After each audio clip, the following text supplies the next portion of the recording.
The air inside the Manhattan rooftop gym smelled faintly of eucalyptus and sweat, the billionaire's favorite mix of zen and steel.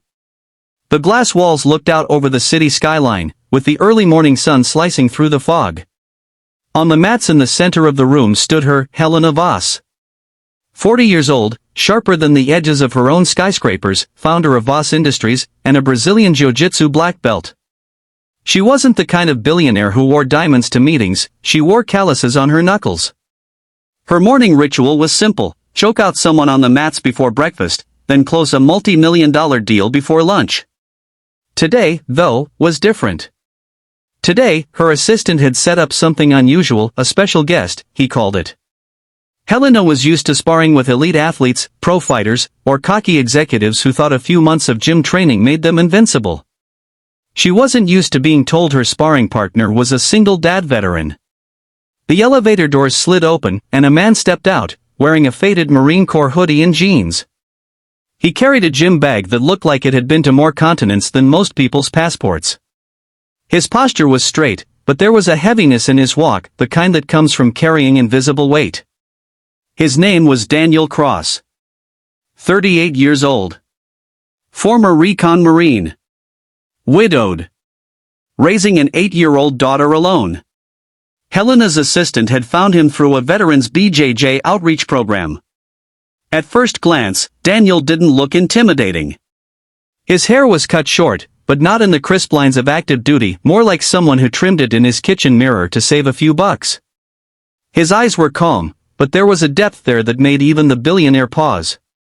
"Mr. Cross," Helena said, stepping forward. "Helena Voss.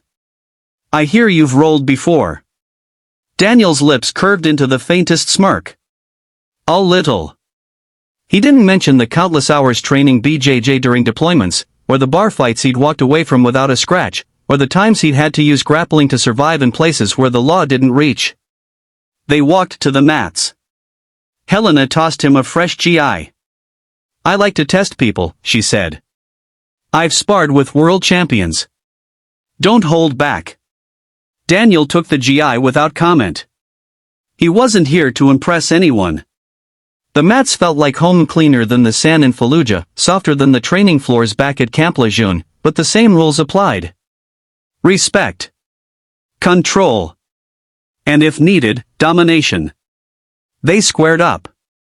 Helena moved with the confidence of someone who knew every inch of the game. She closed the distance, reached for a grip. Daniel's movements were slower, measured. She thought she could read him. She was wrong. The moment she tried to off-balance him with a standard collar drag, Daniel's hips shifted, his base unshakable. Her eyes flickered with surprise. Most people crumbled when she applied pressure. He didn't. He countered with a smooth arm drag, forcing her to pivot. The billionaire's grin widened. "Interesting," she muttered. The sparring intensified. She shot for a double leg. Daniel sprawled, his weight dropping like a stone, then flowed into a snapdown. She recovered, rolling into guard, but he was already passing. Every movement was precise, nothing wasted, like a man who'd learned to fight not for medals, but for his life. 10 minutes passed. Sweat dotted the mat. Helena had tried armbars, triangles, sweeps. Daniel countered them all, but without arrogance. He didn't slam, didn't crank. He flowed. And that was intimidating. In a final exchange, she caught him with a deep lapel choke, not fully locked, but enough to threaten. He defended, rolled, and in one smooth motion took her back.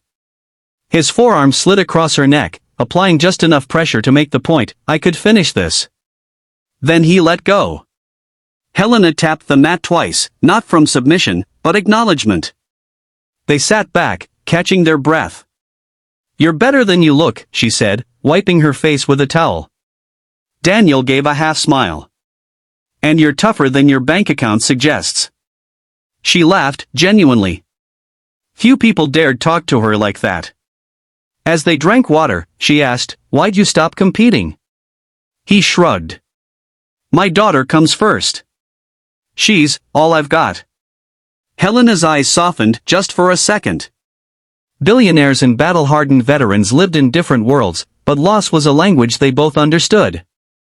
Bring her next time, Helena said. I want to meet the girl who's worth more than a gold medal. Daniel stood, slinging his bag over his shoulder. Careful, he said. You might like her more than me. She watched him leave, something gnawing at her. It wasn't just his skill. It was the way he carried himself, not seeking victory, but peace. And that, in her world of endless battles, was rare.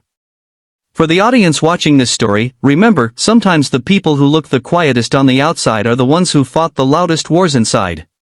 If you want more stories like this, hit that subscribe button and join us for the next chapter, because what happens when Helena invites Daniel and his daughter back will shock you.